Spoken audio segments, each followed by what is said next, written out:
We've got riots coming in DHS now telling us that we're about to have a really, really violent fall.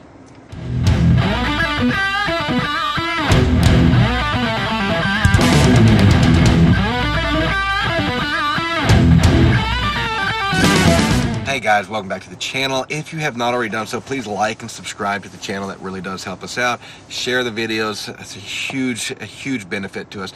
It's a great way to give back. I don't care about super chats and stuff like that. I'd much prefer y'all just help us get this information out to people that are interested in it, that want to homestead, that want to know what's going on, and that just want to generally be prepared for their life as it comes at them. Now, I'm sorry, I'm in a parking lot right now. I've got a meeting I'm supposed to be at, and then I just found out the meeting got canceled. So I got up at, 4:50 this morning for no reason, which is really cool. So if you have meetings with people, make sure they know when they're canceled. Which reminds me, being late to me, guys, I consider that a big character flaw when people are habitually late. And so if somebody's late on an interview or something like that, like this, it's done. There's no second chances on it unless they call me on their way and say, hey man, I got a flat tire or something like that. Like, I got it, things happen. But when you're late constantly, you tell other people every single time that their time is not as valuable as your time. I had a really good friend of mine in college and one of my closest friends, but he was habitually late. And I told him that. I said that you tell everybody that their time is less valuable than yours every time that you're late. And he's like, well, I'm really busy. I was like, I don't care. Everybody else is. And I don't wait on people anymore that are like that. If there's somebody that's habitually late, I give them 5 minutes after the time I was supposed to meet them, and then I head off and do what I need to do. And if they call me, sometimes they'll call me 30 minutes later and say, hey, where are you? Hey, man, I had crap to do. I don't have time to sit there and wait on you. So just FYI, if you're a person that's habitually late, that's a character issue, and you should work on that. I digress. Okay, so we're going to talk about riots. We're going to talk about how to get ready for all this that's going on, because we've got DHS putting out that we've got riots coming in the fall, late summer, due to the food shortages. We know every instance historically of massive food shortages has caused riots, causes violence, causes increased theft. We know that that's coming. There's no way around it. And so bottom line is what I want you all to consider is that as these things get worse, we need to make sure that we have not only security on our farms and homesteads, even in your subdivision houses, whatever, you need to make sure that you have security on your stuff. We do a good job on security. We don't have very much valuable stuff at our house because we don't keep our gold and silver, our cash there.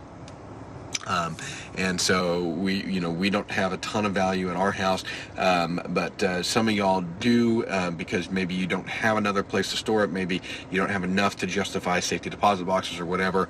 And I don't put it out where we store it. I throw you guys ideas, but I have actually not thrown out the idea of where we actually store our stuff, because I really don't want that out there for everybody to see. So anyway, so that's why I say that, these are ideas out there. But what I want y'all to do is to be thinking outside the box and get your stuff secured. But your pantry right now is going to be your most valuable item, and really it's what you need to have. You need to be working towards that year's worth of food. And what I mean that year's worth of food, I'm not talking about having a prepper pantry where you stockpile 30 years worth of food for 20 people. I'm talking about you have a year's worth of food that gets you through the next harvest season, and then you start learning how to grow your own food and how to provide food for yourself. So as a general rule, we provide 100% of our own meat on the farm. We do buy chicken now because I just got tired of producing chicken, and we found a good farm that raises chicken the way that we want to do it. And honestly, they can do it cheaper than we can, because I can get all the chicken I want for about $500 for a year, and then I don't worry about it again. We've got it, and I can, by the time you get the equipment set up, the chickens and the feed, saving myself $100, and then I gotta process them all. I'll have them do that. So let's get our food pantries in order. We know that these things are going to get worse, and so we need to make sure that we've got some ways of jumping on this these opportunities that are going to come, because as soon as people get desperate, they get stupid. And guys, next spring we're going to see some massive deals on the market. You're going to see businesses going under with the opportunity to buy out their inventory. You're going to see equipment that you've been keeping your eyes on going on ridiculous sales, like 10% pennies on the dollar, and you'll find these just ridiculous deals. So just be patient a little while longer, keep waiting. Don't buy anything that you don't have to buy. You know, with our flatbed trailer that we just bought, I wish I could have waited. I wish we didn't need it so desperately right now, because I would have waited and bought that at a severe discount next year. We bought a Ford Ranger actually for one of our businesses, and we had to buy it, one of the old Ford Rangers. We had to buy it at the top of the market. I way overpaid for this Ranger, but I needed the truck. I didn't have any option. So it's one of those things that was a cost of doing business. We just had to buy it. So if you can wait, but realize there are certain things that you can't wait on. So what should you, because I'm sorry, something is allergy right now. It's making my face and my nose itch really bad. I don't know why. It's been in several videos now. I'm like just constantly scratching my face. So anyways, okay. So if you can wait. But what you should be doing right now is you should be making sure that you have a year's worth of food on hand. You should be making sure that you have some hard currency, right? Some gold and silver, maybe a hardware wallet with your cryptocurrencies on it, something that you can have value in if our dollar Venezuela's, right? If our dollar goes to, a 900% inflation rate, which is certainly in the realm of possibilities. And I got it. People will say you can't eat silver, you can't eat gold, and they're 100% right. You absolutely can't, but you can't eat dollar bills either. And the fact is that when times get hard, people do trade silver and gold, and historically people have always done that. And so silver and gold is when you're in between currencies and doing those transitions. So having your silver and gold at this point in time, I think is important, and I think that you need to have some of it stored in the ability to access it. So we got our food, got a little bit of cash on hand. Now, I'll be honest with you, we're not keeping a very big cash position right now. We got rid of most of our cash because we kind of saw the writing on the wall, and so we have a very, very small cash position, just enough to pay our contract obligations, right? So things that are locked in interest rates like a mortgage or auto loan or whatever, you need those are what you're looking for in your emergency fund. But you can't plan 6 months of emergency fund for food right now because you don't know what the food prices are going to be. But if inflation rears its ugly head, my mortgage is all of a sudden really cheap, and so there's some advantages to it. So what we're getting ready to do is we've always paid our mortgage like a 10-year mortgage. Actually, we've always paid it to try to get it paid off in 10 years. And then we're actually getting ready to change that because we're actually technically under a 30-year mortgage, and we're going to change our payment to our minimum payment while we get the rest of our house in order for what we see coming. This food shortage that we know is going to come, these riots that we know is going to come, getting y'all some protection on your farm and on your homestead, getting some classes on learning how to can and how to put back some food. These are things that y'all need to be focusing on like right now.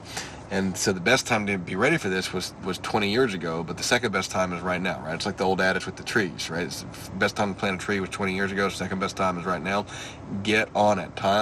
We are getting to crunch time, y'all. So the government is telling us this. This is not crazy conspiracy theories anymore. The government, our president has said there's going to be food shortages. Get ready.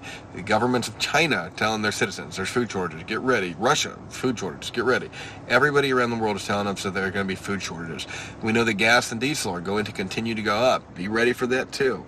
That means that we should be looking for fuel-efficient vehicles if you can afford a new vehicle. It means that we should be looking at, and not electric vehicles, because you don't control the price of electricity any more than you do gas, and that's going to be just as bad.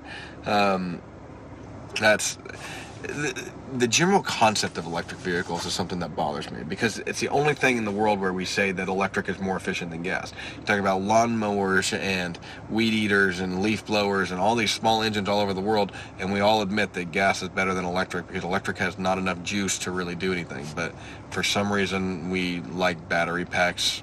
It's a freaking DeWalt cordless drill of cars, whatever. Listen, I'm not against electric vehicles. I think electric vehicles have their place, but not for everybody, and they won't work for everything. So bottom line is get something that's fuel efficient. Look at older vehicles that don't have all the emissions and all the computers, that are cheaper and easier to work on.